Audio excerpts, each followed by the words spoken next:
پہلے تو اس بات کو ہم نے سمجھنا ہے کہ اس میں تو کوئی دو رائے نہیں ہے، کوئی شک نہیں ہے کہ انا انزلناہ قرآنا عربیہ، کہ اللہ تعالیٰ نے قرآن میں اللہ نے فرمایا انا انزلناہ قرآنا عربیہ، کہ ہم نے قرآن کو عربی زبان میں نازل کیا. ٹھیک ہے، قرآن عربی زبان میں نازل ہوا. اسی طریقے سے حضور نے فرمایا احب العرب لثلاث، کہ عرب سے محبت کرو 3 وجہ سے. کیوں؟ فإنی عربی، ایک تو میں عربی ہوں. عرب سے محبت کا مطلب عربی زبان سے محبت کرو، کیونکہ میں عربی ہوں، میری زبان عربی ہے.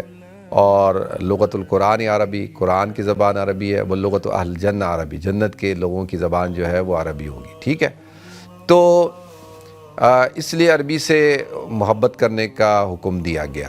ٹھیک ہے، باقی رہ گئی یہ بات کہ اللہ تعالیٰ تمام زبانوں کو سمجھتا ہے، تمام زبانوں کو. اور اسلام جو ہے وہ صرف عربوں کے لیے تو نہیں ہے نا، وہ تو پوری دنیا کے لیے ہے. اور پوری دنیا کے اندر مختلف زبانیں ہیں، مختلف جو نسل کے لوگ رہتے ہیں. تو یہ تو اللہ نے اسلام کو تو ایک عالمگیر دین بنایا نا، عالمگیر مذہب ہے.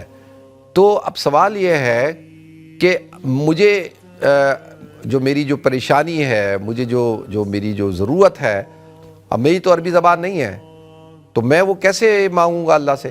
تو آپ جس زبان میں اللہ سے مانگتے ہیں، اللہ اس زبان کو سمجھتا ہے. اور انسان کو ویسے دعا جو ہے وہ اگر عربی میں آتی ہے تو بہت اچھی بات ہے، اور اگر سمجھ میں آتی ہے تو بہت اچھی بات ہے. اور ہم جو دعا مانگتے ہوئے وہ عربی کی دعائیں استعمال کرتے ہیں نا، وہ اس لیے ایک تو ہمیں اس کا مطلب سمجھ میں آتا ہے، اور دوسرا آپ حضرات کو بھی کیونکہ اکثر مانگی جاتی ہیں اس کا آپ کو بھی مطلب سمجھ میں آتا ہے.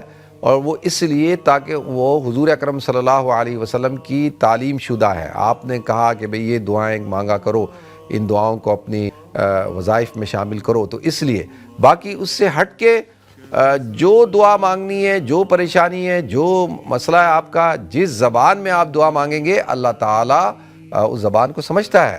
اور جب اللہ کہتا ہے وَإِذَا سَأَلَكَ عِبَادِي عَنِّي فَإِنِّي قَرِيبٌ أُجِيبُ دَعْوَةَ الدَّاعِ إِذَا دَعَانِي فَلْيَسْتَجِيبُوا لِي وَلْيُؤْمِنُوا بِي لَعَلَّهُمْ يَرْشُدُونَ. تو اللہ کہتا ہے مجھ سے مانگو. اب جب اللہ نے کہا کہ مجھ سے مانگو، جب تم مجھے پکارتے ہو، مجھ سے مانگتے ہو، میں تمہاری پکار کے جواب دیتا ہوں، جو تم مانگتے ہو میں عطا کرتا ہوں. تو وہ یہ تھوڑی کہ جی عربی میں مانگو گے تو صرف دوں گا، ایسا نہیں ہے. یہ عربی میں سوال کرو، جو کوئی کسی زبان میں بھی. تو اللہ، اور جو اگر کوئی بے زبان ہے، کوئی گونگا ہے، تو وہ کیا کرے؟ تو وہ تو پھر اشاروں سے جو مانگے گا، جو دل میں جو مانگے گا، وہ اللہ تعالیٰ اس کو عطا کریں گے انشاءاللہ. ٹھیک ہے جی. تو یہ جس نے بھی آپ کو کہا ہے نا کہ صرف عربی میں ہی دعائیں قبول ہوتی ہیں، اس نے یہ بات ٹھیک نہیں کی ہے. اس کو یہ بات یہ ضرور ہے کہ نماز کے اندر جو دعائیں ہیں، نماز میں ہم پڑھتے ہیں، یا سجدے کے اندر جو دعائیں ہیں وہ عربی میں کرنی چاہیے، کیونکہ نماز کا ایک پروٹوکول ہے نا. اور یہ اس کے اندر آپ جیسے کوئی آدمی کہے بھئی سورہ فاتحہ ہم اپنی زبان میں پڑھنا شروع کر دیں. اب سبحان ربی العظیم رکوع کی تسبیح ہے، تو بندہ کہے کہ بھئی میں سبحان ربی العظیم نہیں کہوں گا، میں کہوں گا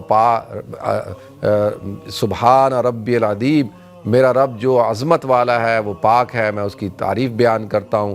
تو اردو میں وہ کہہ رہا ہے کہ میرا رب بہت اعلیٰ ہے، بلند ہے، میں اس کی ثنا بیان کرتا ہوں.